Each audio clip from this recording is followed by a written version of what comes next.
Les difficultés font partie de la vie. Et le bonheur n'est pas forcément lié à l'absence d'obstacles sur le chemin que nous allons parcourir sur Terre. Bien au contraire, le sens de la vie elle-même se trouve dans notre capacité en tant qu'être humain à surmonter, à faire face aux différents traumatismes que nous allons subir tout au long de notre vie, mais surtout à en tirer ce qu'il faut pour bâtir une meilleure version de nous-mêmes.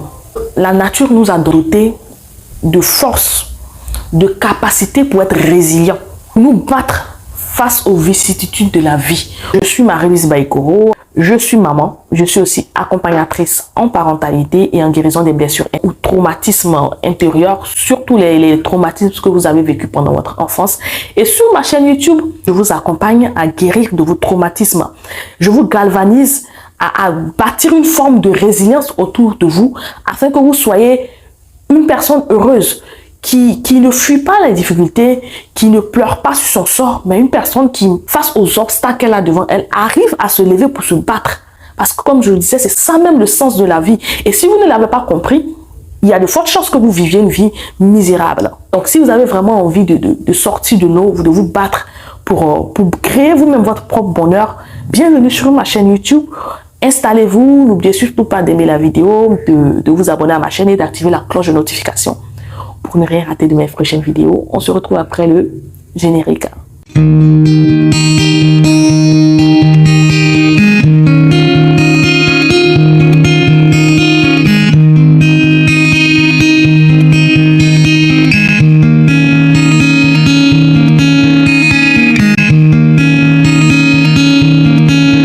Comme vous le savez, dans ma précédente vidéo, je vous ai parlé de l'étape numéro 1 que vous devriez suivre si vous avez été victime d'abus sexuels et que vous avez pris la décision, que vous avez envie de surmonter cet abus-là, que vous voulez passer du stade de victime au stade de survivante et que vous ne savez pas comment faire. Si vous vous rendez compte que l'abus que vous avez vécu est aujourd'hui en train de détruire votre vie et que vous voulez passer à un autre stade, la première étape qui est celle de sortir de la honte toxique. Je vous ai donné quelques conseils pour y arriver. Si vous voulez la suivre, je vais mettre le lien soit en fiche ici ou en barre d'infos pour que vous puissiez aller regarder cette vidéo-là. C'est vraiment très important, c'est un processus.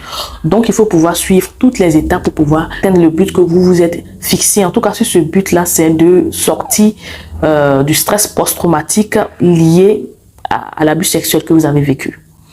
Dans cette vidéo-là, qui est la deuxième de cette série de 3 vidéos, je vais vous parler de l'étape 2.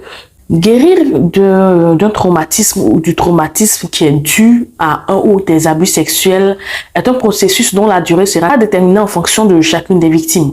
L'étape 2 dont je vous parlais tantôt est de trouver un sens à ce qui vous est arrivé. C'est pour cela que je dis qu'il faut vraiment être prêt et déterminé à guérir.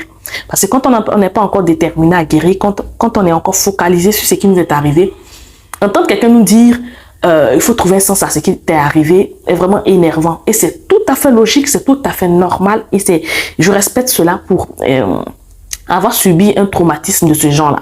Quand on n'est pas prêt, on n'est pas prêt. Cette étape est parfois difficile à traverser dans la mesure où trouver un sens à ce qui vous est arrivé peut sonner comme valider l'acte de votre agresseur. En effet, comment est-ce qu'on peut trouver un sens à un abus sexuel? Comment est-ce qu'on peut trouver un sens au viol d'un enfant? Comment est-ce qu'on peut trouver un sens? Ou comment est-ce qu'on peut trouver du bon dans le fait qu'on a été abusé par son père, qu'on a été abusé par son frère, qu'on a été abusé par sa mère, ou qu'on a été abusé par sa sœur, par quelqu'un en qui on avait confiance? Comment est-ce qu'on peut trouver un sens à ce qu'on peut justifier? Se poser ce genre de questions est tout à fait normal.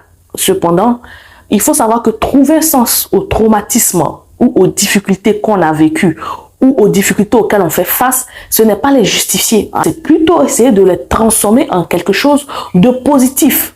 C'est essayer de se dire, comment est-ce que je peux transformer ce qui m'est arrivé en quelque chose de positif, moi? Parce que je le veuille ou pas, c'est arrivé. Que je le veuille ou pas, j'ai subi cette agression sexuelle. Que je le veuille ou pas, on m'a trahi. Que je le veuille ou pas, on m'a fait du mal. Mais est-ce que je veux laisser ce mal, est-ce que je veux laisser les conséquences de cette action-là avoir des répercussions négatives sur ma vie, ou est-ce que je veux avancer? Quelle est la décision que je prends aujourd'hui?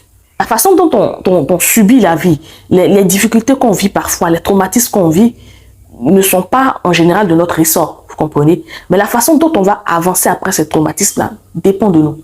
Il s'agit donc d'accepter ce qui vous est arrivé sans l'approuver. Oui, vous ne pouvez pas ne pas accepter ce qui vous est arrivé et puis chercher à guérir. Si vous voulez guérir, ça veut dire que vous devez accepter ce qui vous est arrivé. C'est comme faire face à la peur qui vous tétanise. C'est comme faire face à ce démon en vous qui vous empêche d'avancer. Tant que vous allez le fuir, vous allez le subir. Mais le jour où vous allez décider de faire face à ce démon-là et que vous n'allez plus vous laisser piétiner par lui, vous allez commencer à prendre le dessus sur lui. Est-ce que vous allez laisser ce que vous avez vécu là déterminer, définir votre avenir, ou bien vous allez décider de reprendre le contrôle sur votre vie? Si vous n'êtes pas encore sûr, cette étape numéro 2 là n'est pas faite pour vous. Je respecte vraiment l'étape à laquelle vous êtes. Ce n'est pas une course. Vous n'êtes pas prêt, vous n'êtes pas prêt. On ne peut pas vous forcer, mais il faut absolument que vous mettiez en tête qu'un jour ou l'autre, si vous voulez avancer, il faudra que vous soyez prêt à surmonter cette étape-là. Pour être prêt, je peux par exemple vous conseiller de vous inscrire à un cours d'autodéfense pour vous sentir un peu plus en confiance et plus en sécurité. Ça va vous permettre de surmonter cette peur-là et de vous dire que je ne serai plus une victime maintenant et j'aurai la possibilité de me battre si je suis à nouveau attaqué. Autre chose à faire pour trouver un sens à ce que vous avez vécu, c'est de vous mettre au service des autres et de ne pas trop rester centré sur vous. Parce que ce que vous avez vécu là pourrait servir une cause plus grande. Pour que vous puissiez vraiment trouver un vrai sens et que cette étape-là vous soit bénéfique, il y a certaines conditions à respecter. La première condition à respecter, c'est celle de vous faire accompagner. Lorsqu'on a vécu un traumatisme, un abus sexuel, ce n'est pas toujours facile de s'en sortir tout seul. Donc moi, ce que je vous conseillerais, c'est de vous faire accompagner par quelqu'un de bienveillant, de sécurisant, qui va comprendre que vous accompagner, ce n'est pas vous conseiller. Ce sont deux choses différentes. Vous accompagner, ce n'est pas vous imposer ses choix.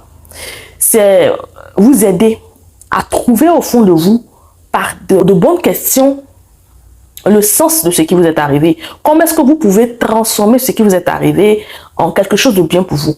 Comment est-ce que par ce que vous avez vécu, par votre histoire, vous pouvez aider les autres? Moi, je suis accompagnatrice et comme je le disais tantôt, ce que je fais, je vous accompagne par la spiritualité, à vous découvrir, à comprendre pourquoi moi, pourquoi ça m'est arrivé. Et moi, je ne vous impose rien. C'est vous qui trouvez ça. Vous-même. Parce qu'en fait, vous avez toutes les réponses au fond de vous. Au fond de vous. Même la capacité, la force de vous en sortir, vous l'avez au fond de vous. C'est pour ça que je dis toujours que tout dépend de vous. Tout dépend de vous. Ce que vous êtes arrivé ne dépendait pas de vous. Mais comment vous allez accueillir ce que vous êtes arrivé pour en faire une force? Vous avez cette capacité-là au fond de vous. Un accompagnateur n'est pas intrusif. Il ne s'ingère pas dans votre façon de voir les choses. Il ne vous impose rien, comme je vous ai dit. Il respecte votre façon de voir. Il respecte aussi le fait que vous soyez prêt ou pas. Si vous voulez faire une pause, il respecte ce choix-là. Il vous accompagne, il vous motive quelque part, mais sans vous forcer. Pour ceux qui sont par exemple très spirituels, c'est encore plus facile parce que vous pouvez communiquer avec Dieu, avec le Saint-Esprit qui va vous donner les directives qu'il faut, qui va vous accompagner, qui va vous soutenir. C'est un peu plus complet avec lui pour que vous puissiez sortir de cette impasse-là.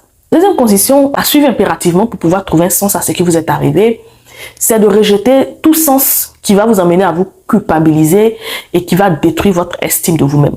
Par exemple, éviter les pensées du genre si j'ai vécu tout ça, c'est parce que Dieu l'a voulu, c'est parce que Dieu a voulu me punir, peut-être que c'est à cause du péché que j'ai commis, c'est parce que j'ai été méchant avec telle personne, c'est parce que je me suis comporté d'une telle façon que Dieu a voulu me punir, et je mérite ce qui m'est arrivé, je suis une mauvaise personne. Non, ce genre de pensée-là, ça ne pas trouver un sens à ce qui vous est arrivé, ça c'est vous flageller, c'est vous culpabiliser, c'est vous martyriser, et ça c'est aggraver la situation. Ok? Ne le faites surtout pas. Ne vous culpabilisez pas. Dieu n'avait pas envie de vous punir. C'est quelqu'un qui n'était pas de bonne volonté, qui n'était pas de bonne foi, qui abusait de votre confiance, qui abusait de vous. C'est pour ça qu'on parle d'abus sexuel. Donc, ce n'est pas votre faute. Ok? Donc, trouver un sens, ce n'est pas vous faire du mal. Ce n'est pas vous enfoncer encore plus. Non, il s'agit de reprendre le dessus sur la situation. Au final, trouver un sens à ce qu'on a vécu, que ce soit des abus ou d'autres champs de traumatisme, va vous aider à mieux vous connaître, à connaître vos forces, à connaître vos limites. C'est un chemin qui est qui est éprouvant, mais qui est beau à la fin parce que vous vous retrouvez à savoir qui vous êtes, à savoir où vous allez. Parce que vous vous êtes tellement questionné, vous avez posé tellement de bonnes questions, vous avez fait des introspections, que vous arrivez à savoir qui vous êtes réellement, où est-ce que vous allez, qui vous voulez être. Et ça vous donne un grand sens à votre vie. Et ainsi, votre vie sert à quelque chose. J'espère que cette vidéo-là va vous aider dans ce processus de guérison-là que vous avez décidé d'entamer. Moi, je vous donne rendez-vous pour la prochaine vidéo qui est la dernière vidéo, donc l'étape numéro 3. Sur ce, que Dieu vous garde.